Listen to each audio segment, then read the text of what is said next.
আপনার চাইতে আপনি যাকে বিয়ে করবেন তার বয়স যদি বেশি হয়, বিয়ে করাতে কোনো অসুবিধা নেই।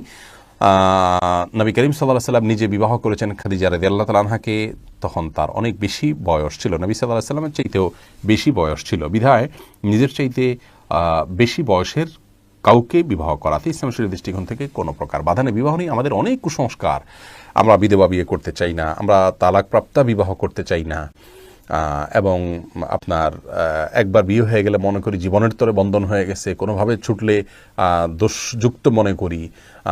এইগুলোর সবগুলো আমাদের সমাজের অপসংস্কৃতি, এগুলো অনেক অন্যায়ের দুয়ারকে উন্মোচন করে। বিবাহ বিষয়টাকে শরীয়ত অনেক ইজি করেছে। সাহাবায়ে কেরাম পুরুষ হয়তো একাধিক বিয়ে করছে, সেটাও যেমন তাদের কাছে স্বাভাবিক ছিল, নারীদেরও একাধিক জায়গা বিয়ে হচ্ছে, সেটা সম্পূর্ণ স্বাভাবিক মনে করা হচ্ছে। এখন 2-3 জায়গা বিয়ে হলে, তালাক হলে তাকে মানুষ মনে করে যে লোকটা খারাপ বা ভালো মানুষ নয়। এটি সম্পূর্ণ একটি ষড়যন্ত্র অংশ। ইবলিস আমাদের সমাজকে অস্থিতিশীল করবার জন্য এই কালচারগুলো প্রবেশ করে দিয়েছে সমাজে। এগুলো আমাদের যত বেশি আমরা বুঝতে সক্ষম হব, ততই ইনশাআল্লাহ কল্যাণের পথে অগ্রসর হতে পারবো।